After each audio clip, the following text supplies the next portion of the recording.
I jolted awake to my phone vibrating over and over on the nightstand, the kind of sound that tells you something is wrong before you even look at the screen.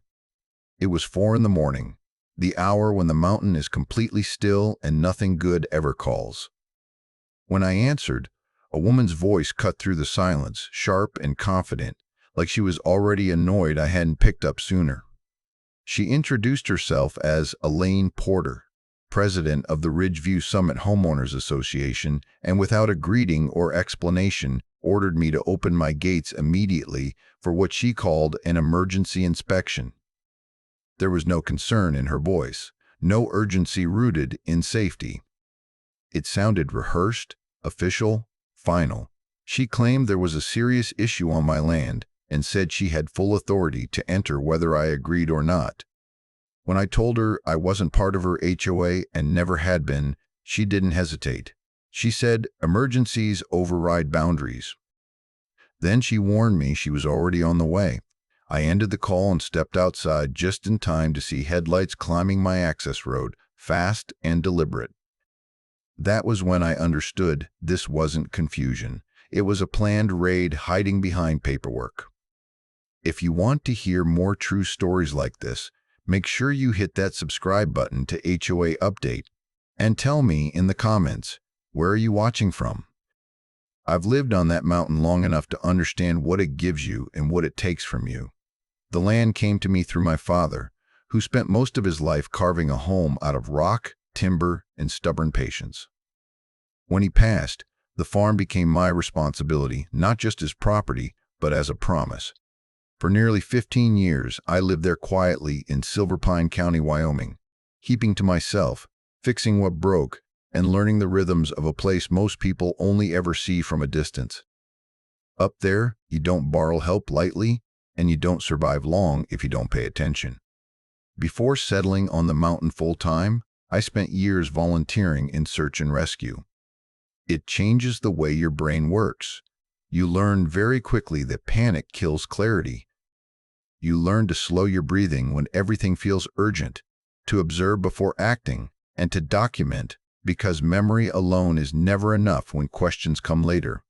I had stood in courtrooms before, explaining timelines and decisions, knowing that facts matter more than feelings once things turn official. Even after leaving that work, those habits stayed with me, especially the habit of documenting first and reacting second. The Ridgeview Summit development didn't exist when my father first built the farm. It came later, growing down in the valley like a different world entirely. Hotels, vacation homes, short-term rentals, all bound together by an HOA that promised order and community. For years, they barely noticed me. I was just the quiet property above them, separated by distance and elevation. That changed when expansion began, when water use increased, and when someone down there started asking questions about the spring that had supplied my farm for generations. At first, the pressure was polite. Letters arrived talking about cooperation and shared responsibility. There were invitations to discuss mutual benefit and long-term sustainability. I didn't respond. I didn't owe them anything, and they didn't have jurisdiction over my land. When silence didn't work, the language shifted. I started getting notices about potential safety concerns that never named an actual violation. Flyers appeared warning landowners about emergency access and inspections during extraordinary circumstances.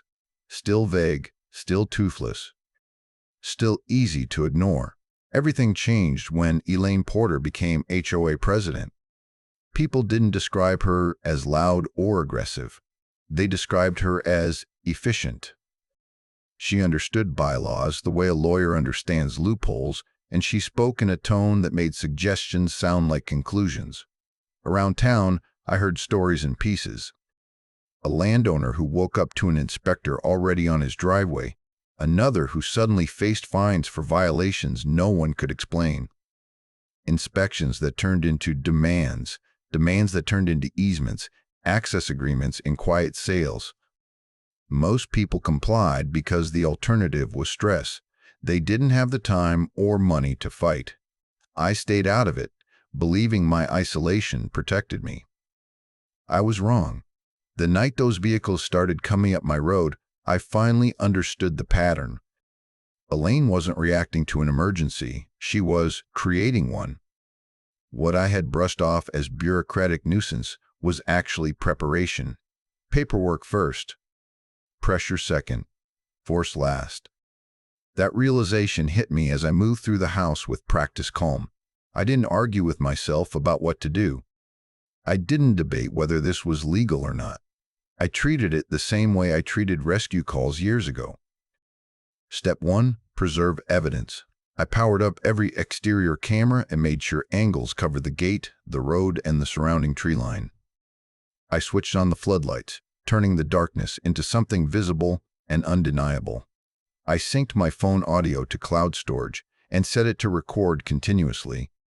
Outside, engines idled. Headlights cut through the dust. I could see silhouettes moving with purpose, not confusion. This wasn't a group of neighbors responding to a problem. It was a team following instructions. I pulled on boots, grabbed my old radio, and called a deputy I trusted from past coordination work. I kept my voice steady as I explained what was happening. He told me to stay put, not engage, and keep documenting. Backup was on the way. Standing there, watching people I didn't authorize approach my locked gate with tools in hand, I felt something settle in my chest. Not fear exactly, more like clarity. Elaine Porter had decided procedure was enough to override property rights. She believed confidence and paperwork could replace consent. And in doing so, she'd crossed a line that couldn't be uncrossed. From that moment on, everything she did would live on record. Every word, every step, every mistake. Because when someone comes for your land, pretending it's about safety, the only real defense is truth preserved perfectly. From the security monitors inside the house, I watched them fan out like they'd rehearsed it. Reflective vests caught the floodlights as if they wanted to be seen, while the rest of their movements stayed tight and efficient. One man knelt at the gate with a compact toolkit, not the kind you buy at a hardware store, while another stood just behind him, scanning the road the way someone does when they're worried about being interrupted. This wasn't a couple of board members knocking on a door. This was an operation. Elaine positioned herself where she knew the cameras would catch her face. She didn't look nervous. She looked irritated, like a manager forced to deal with a stubborn employee. Even from a distance, I could hear her voice when she shouted up toward the house, telling me they were acting under emergency authority and that any attempt to interfere would make me personally liable.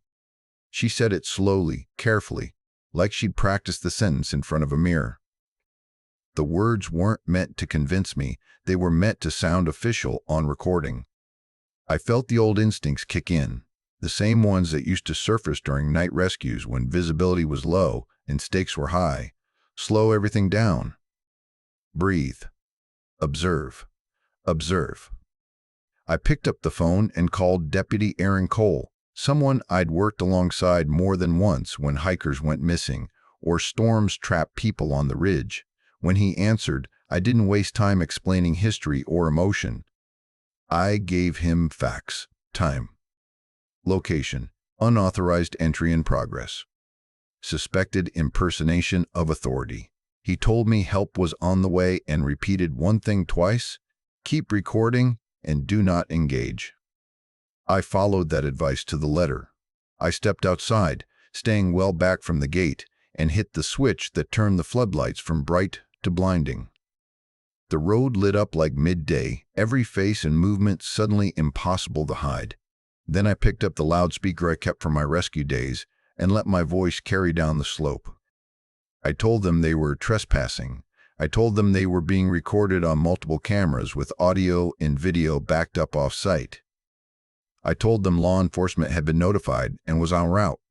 I kept my tone calm and even, the way you talk when you want your words to hold up later. For a moment, there was hesitation. One of the men at the gate paused and glanced back toward Elaine, clearly unsure whether to keep going. Elaine didn't hesitate at all. She stepped forward and raised her voice, declaring that the Ridgeview Summit Homeowners Association had jurisdiction over community resources, and that my refusal to cooperate was putting others at risk. The phrase, community resources, landed heavy in the air. It wasn't about safety. It never had been. It was about ownership, about control. I could see it register on the faces of the people with her. A few of them shifted uncomfortably, caught between what they'd been told and what they were now seeing unfold under lights and cameras. Still, Elaine pushed.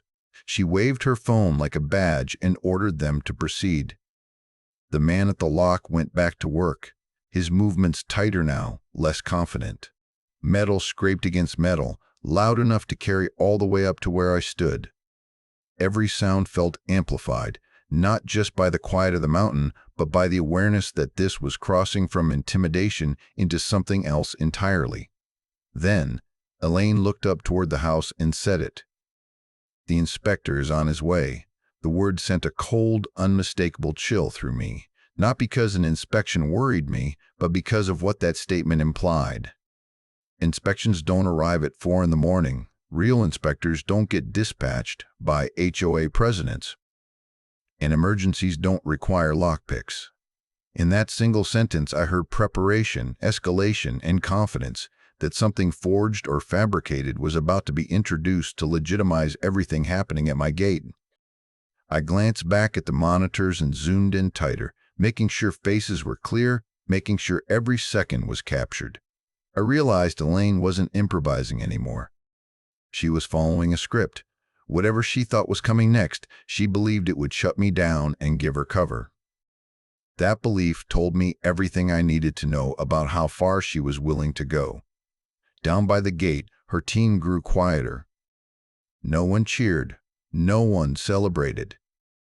They waited, listening to engines idling, tools clinking, Elaine pacing like a conductor waiting for the final instrument to arrive. The mountain, which had always felt like a place of isolation and safety, suddenly felt like a courtroom waiting to be filled. Standing there under the lights, with my heart steady and my hands busy making sure nothing was missed, I understood one thing with absolute clarity. This had stopped being an HOA dispute. Whatever Inspector Elaine thought she was bringing onto my land, it was about to turn a bad decision into a criminal one.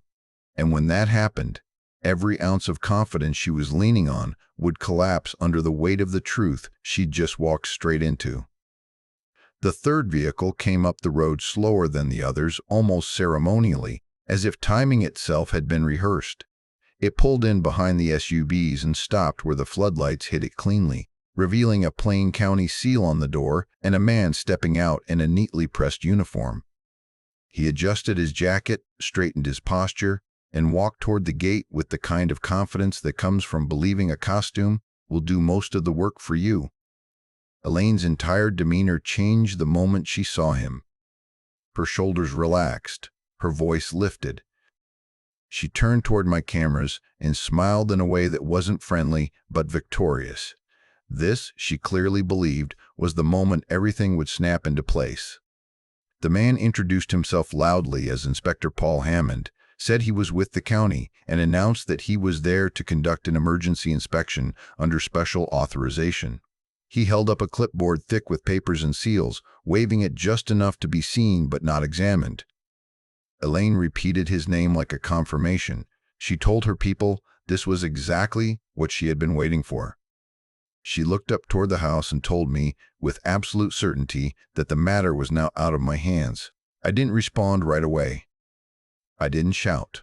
I didn't argue. Instead, I stared at the monitor and felt a strange stillness settle over me, the same quiet focus I used to feel when a rescue call took an unexpected turn. Because the moment I heard that name, everything else faded into the background. Paul Hammond was dead, not metaphorically. Not retired, dead. Nearly 2 years ago, I had stood shoulder to shoulder with him during wildfire evacuations, shared coffee with him at command posts, listened to him complain about budget cuts and outdated equipment. I remembered the phone call when the news came in about the accident. I remembered the memorial service. I remembered the empty space he left behind in county operations. You don't forget things like that. For a brief moment, I wondered if exhaustion was playing tricks on me. 4 in the morning does strange things to perception. But then the man at my gate spoke again, repeating his name, repeating his authority, repeating a lie that was now glowing under floodlights and high-definition cameras. I stepped forward just enough to be heard and asked, calmly, for the paperwork to be slid under the gate so I could review it. Elaine hesitated for the first time that night. She glanced at the man, then back at the cameras, then nodded sharply. He crouched down and pushed the documents through the bars with 2 fingers, careful not to get too close. I took my time picking them up. The papers were impressive at first glance. County letterhead, formatting that mimicked official documents, stamps that looked real enough to fool someone who wanted to be fooled. But details don't lie. The signature at the bottom was Paul Hammond's. The badge number matched his old credentials. Even the phrasing was familiar, lifted from real emergency orders I'd seen before. It was thorough. It was deliberate. And it was fake. I let the silence stretch, long enough for unease to creep in on the other side of the gate. Elaine shifted her weight. One of the men in the vests cleared his throat. The fake inspector straightened his jacket again, a nervous habit he didn't seem aware of. Then I raised my voice, steady and clear, making sure it carried not just to them, but to every camera and microphone recording the scene.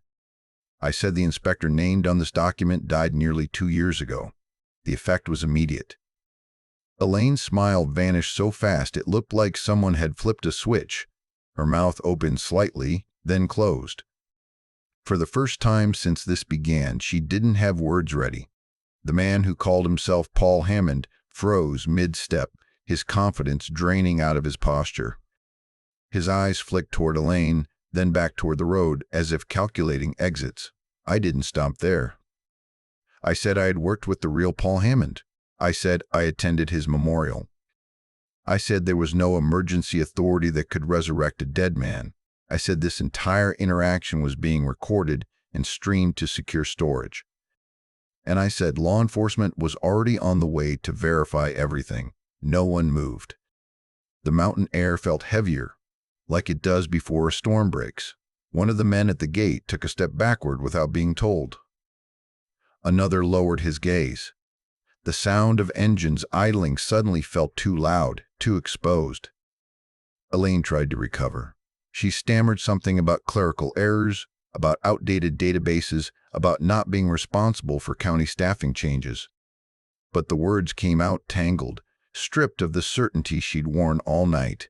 Every excuse only made the lie larger, more obvious. The fake inspector finally spoke, but his voice had lost its edge. He said there must be a mistake. He said he'd check his information. He didn't sound like an authority anymore. He sounded like someone who knew the ground had just disappeared beneath his feet. That was the exact moment the night turned. Up until then, Elaine had been pushing boundaries, abusing procedure, betting that confidence would override resistance. But standing there with forged documents tied to a dead man, under lights, on camera, with law enforcement minutes away, she had crossed into something else entirely. This was no longer an HOA power play. It was fraud. It was impersonation. It was conspiracy unfolding in real time. I watched as the weight of that realization settled over the group. No shouting. No drama. Just the quiet collapse of a plan that depended on no one checking the details. The mountain, which had watched generations come and go without comment, bore witness as a lie finally ran out of places to hide. And for the first time that night, Elaine Porter looked truly afraid. The first set of flashing lights cut through the trees just as the tension reached a breaking point. Deputy Aaron Cole's cruiser came up the road fast, but controlled, followed closely by another unit. The moment he stepped out, the entire tone of the scene shifted. This was no longer a standoff between a homeowner and an HOA pretending to have authority. This was law enforcement arriving to find a suspected crime already in progress. Cole didn't waste time listening to speeches or explanations. He took in the scene the way experienced officers do, eyes moving from the damaged gate to the paperwork on the ground, then to the people standing far too still under the floodlights. He asked one simple question first: who was attempting to enter the property and under what authority? Elaine immediately stepped forward, launching into a polished explanation about emergency powers and community safety. Cole stopped her mid-sentence and asked to see the authorization. I handed him the documents through the gate. He scanned them once, then again, slower. His jaw tightened slightly. He looked up and asked the man in the uniform to state his name and department. The man hesitated just long enough to matter before repeating the same lie. Cole asked him again, this time requesting identification. The hesitation stretched longer. Finally, the man sighed, shoulders dropping, and said his real name was Brent Lawson. He admitted he wasn't a county inspector at all, just a private contractor hired to play one. That admission cracked everything wide open. Cole immediately treated the scene as a felony investigation. Backup officers separated everyone and began taking statements. Elaine's confidence evaporated as she realized the script she'd been following no longer applied. Brent explained that he'd been paid to pose as an inspector and present documents that would intimidate landowners into compliance. He said he believed it was a civil matter, something gray, not criminal. Cole didn't comment on that. Officers began searching the vehicles parked along the road. What they found made Elaine's story impossible to defend. Inside the SUVs were professional surveying tools, water testing kits, and rolled maps marked with my property boundaries. There were notes referencing access points, elevation changes, and water flow paths. This wasn't equipment you brought to check smoke alarms or loose railings. This was the gear you used to assess value and plan extraction.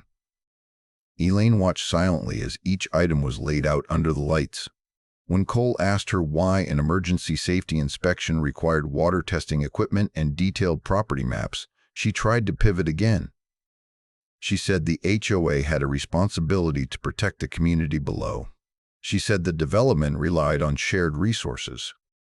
She said she was acting in everyone's best interest. Then she made the mistake that ended everything. She snapped that the spring on my land shouldn't be hoarded by one person when hundreds of residents down the mountain needed it. She said it loudly, angrily, as if the unfairness of my ownership offended her personally. The words hung in the air, unmistakable and damning. Cole looked at her and asked her to repeat what she'd just said. She didn't. She couldn't. She couldn't. That single statement revealed the truth more clearly than any forged document ever could. This had never been about safety. It was about control of water, about taking something valuable by force when persuasion failed. The emergency, the inspection, the inspector, all of it was just a cover. Cole placed Elaine under arrest for fraud, conspiracy, and attempted unlawful entry. As he read her rights, she stood rigid, staring straight ahead, refusing to look at anyone. The people who had followed her lead earlier now avoided her eyes entirely. One by one, they understood they had been pulled into something far more serious than an HOA dispute. Brent Lawson was cuffed as well, but his posture was different.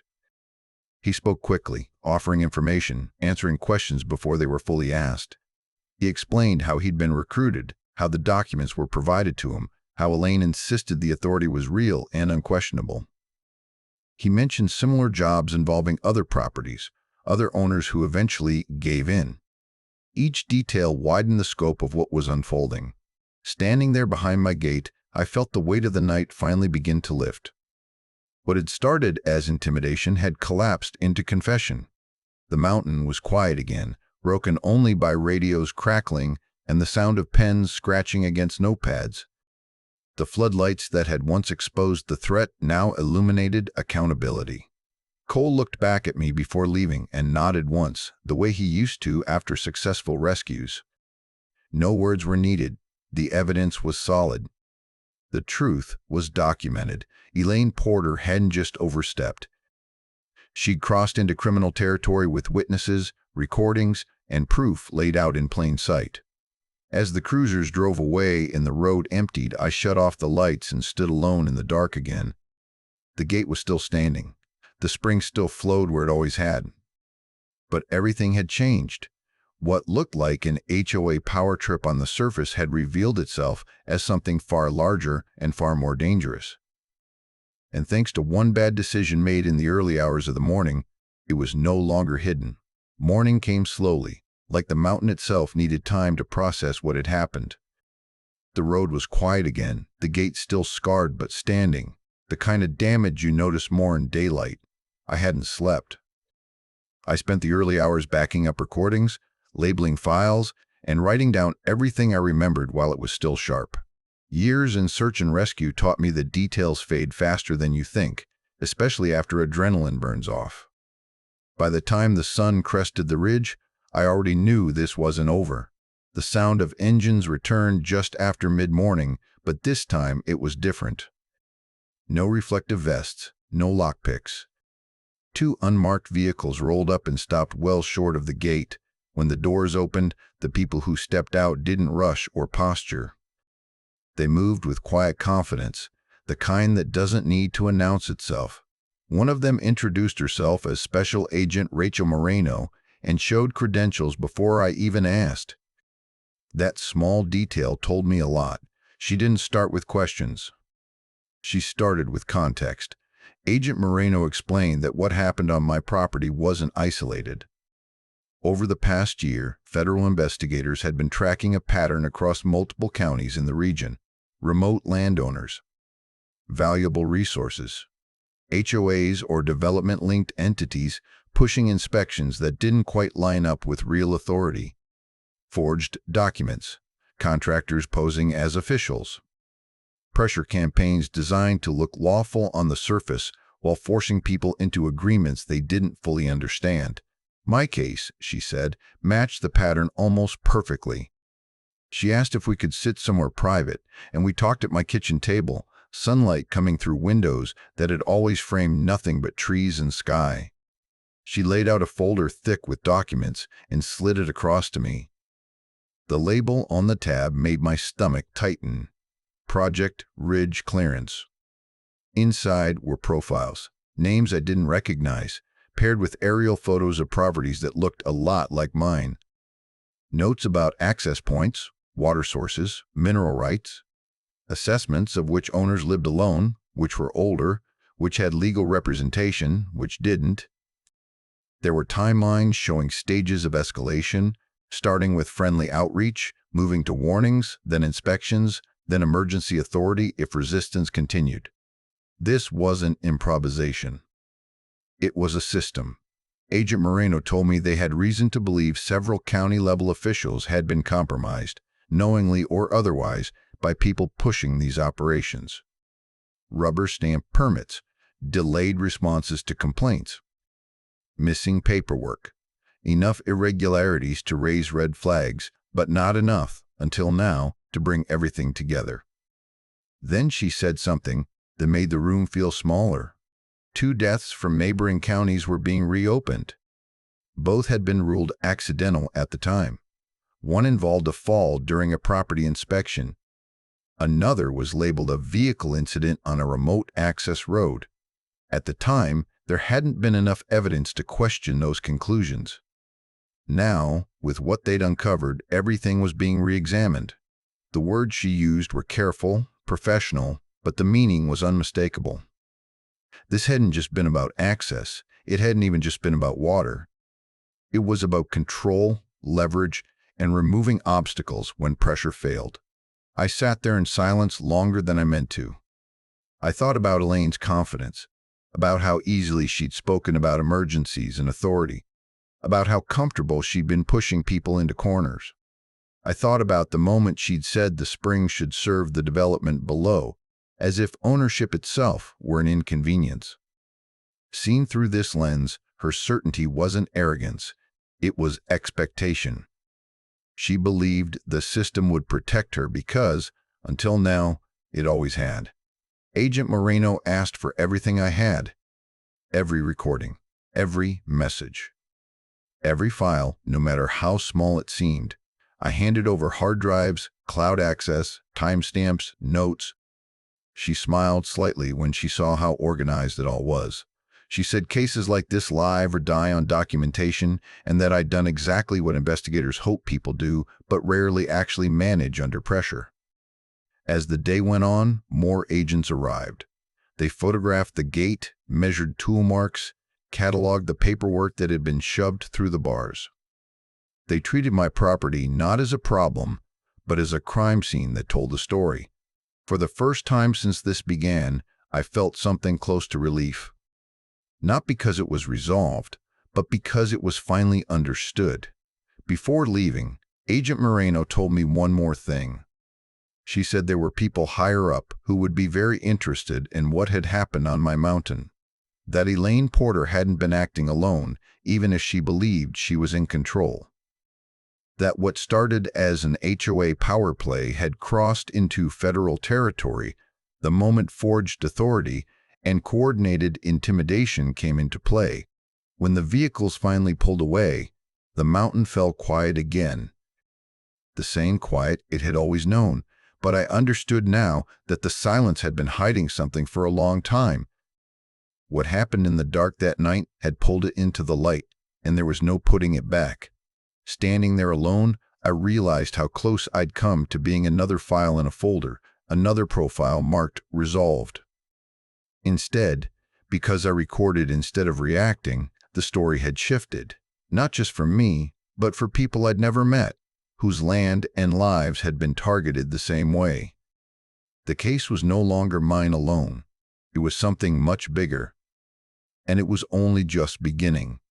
By the time the case reached federal court, the shock of that night on the mountain had faded into something heavier and more enduring. Months of interviews, filings, and quiet preparation led to a courtroom that felt almost unreal compared to the darkness where it all began. Sitting at the witness table, I looked around and realized how far this had gone. What started as an HOA president making threats at 4 in the morning had turned into a federal conspiracy case with implications far beyond my land. When I was sworn in, the room went silent in a way that felt different from the mountain's quiet. This silence carried expectation. I told the story from the beginning, slowly and clearly. The call that woke me up, the demand to open my gate, the claim of emergency authority.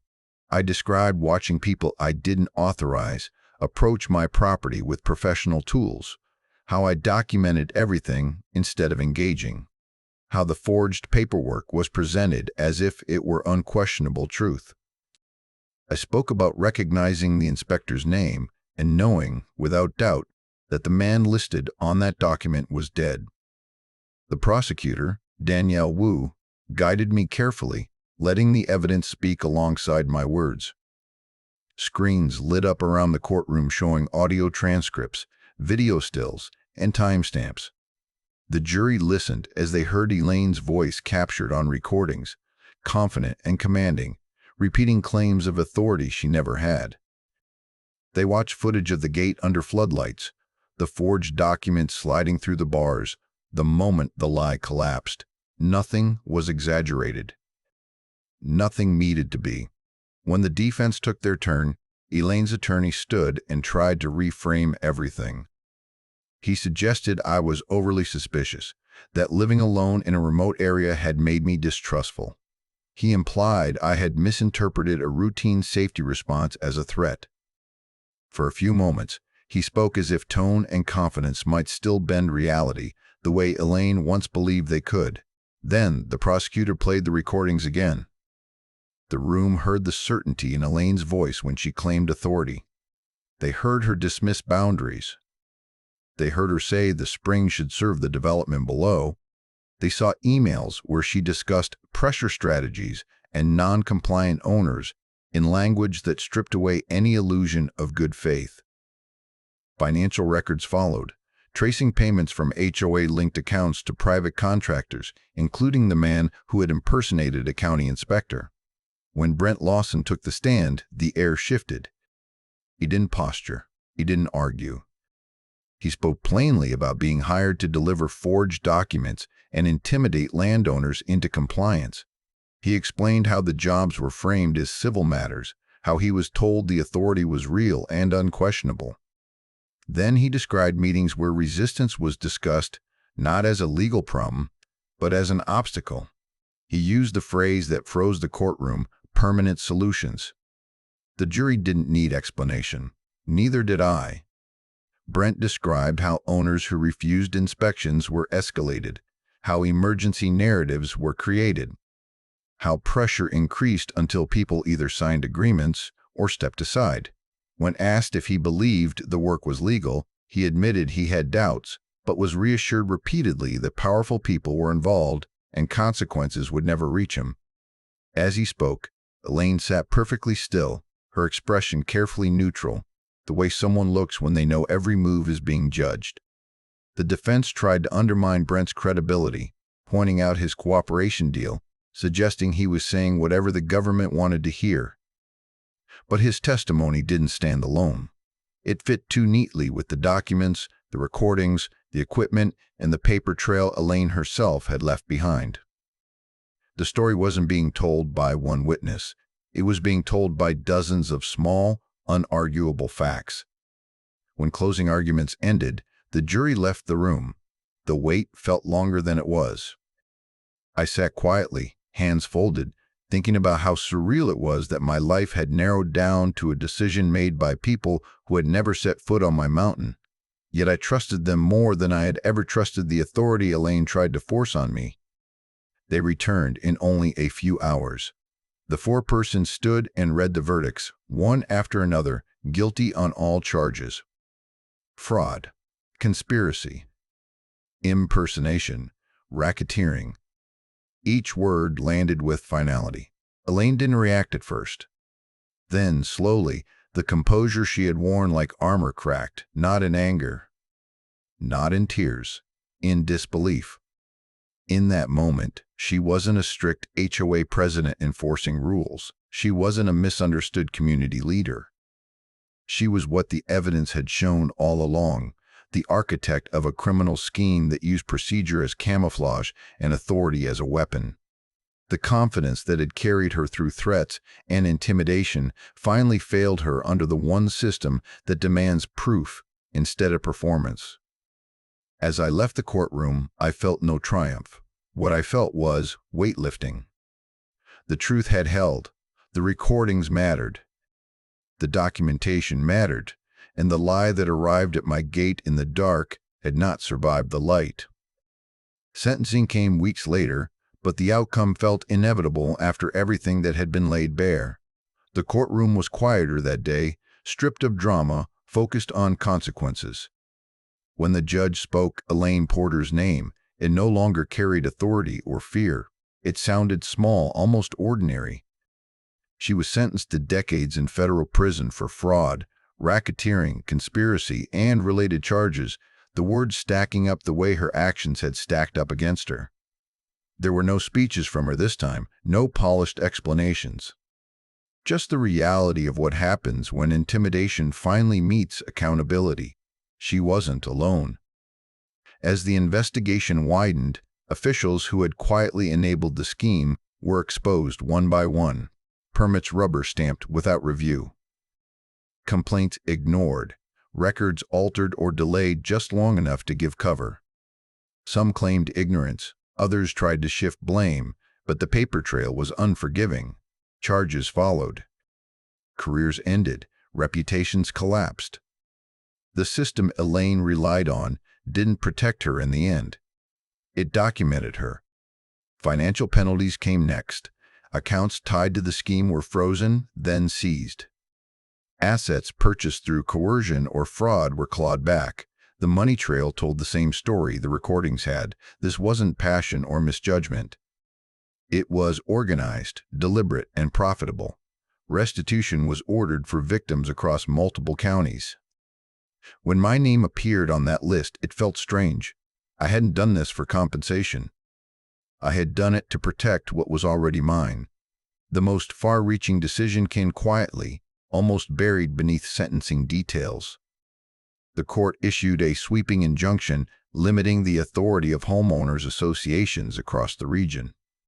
HOAs were barred from conducting inspections, surveillance, or enforcement actions outside clearly defined legal boundaries. Emergency powers were narrowed and required direct oversight. In simple terms, the tactic Elaine had used as a weapon was taken off the table entirely. No more midnight inspections, no more authority by intimidation. No more pretending procedure could override ownership. That ruling rippled outward faster than anything else. I started receiving calls and messages from people I had never met, landowners who had felt pressured, families who had signed agreements they never fully understood, others who had been standing on the edge of compliance, unsure whether fighting back was even possible. They came forward with documents, stories, recordings of their own. Some were angry. Some were relieved. All of them sounded lighter, like a weight they'd carried quietly was finally being set down. As for me, restitution arrived eventually, numbers written neatly on official documents, compensation for damages and legal costs. It helped, but it wasn't the part that mattered.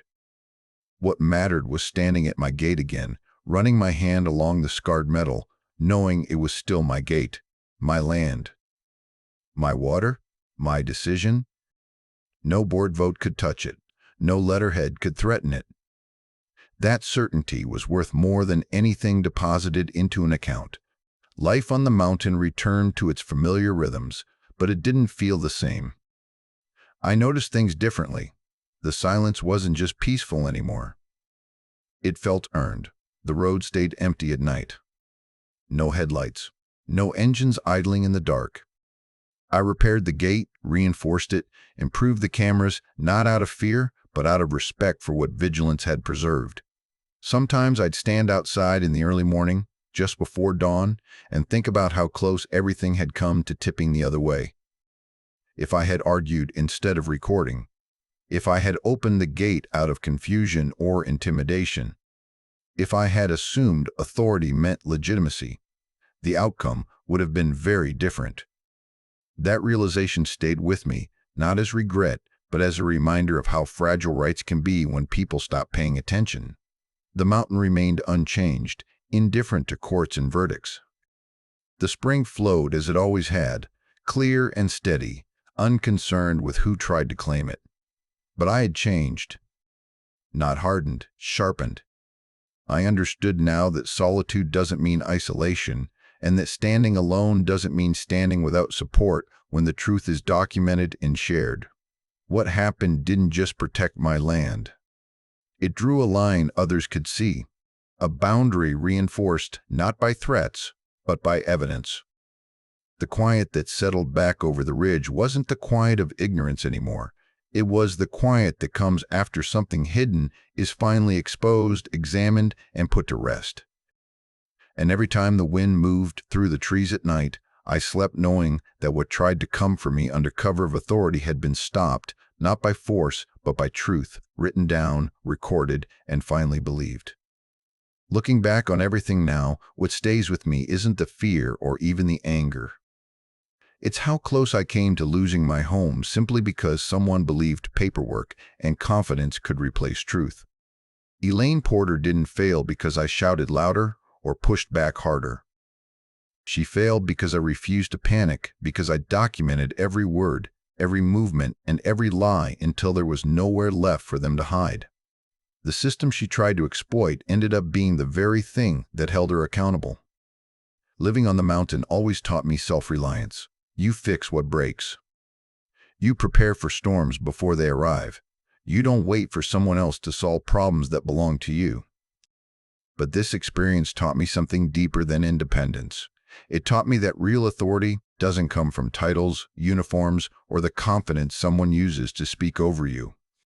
Real authority comes from the law, from evidence, and from the willingness to stand still long enough for the truth to be seen. Today, my farm stands exactly where it always has, unchanged by threats or forged documents. The gate opens when I choose. The spring flows where it always has. And the silence at night feels earned, not fragile. What happened here is a reminder that intimidation only works when people believe it, and that even the most polished abuse of power collapses when it's dragged into the light and examined carefully. If you want to hear more true stories like this, make sure you hit that subscribe button to HOA Update. And tell me in the comments, where are you watching from?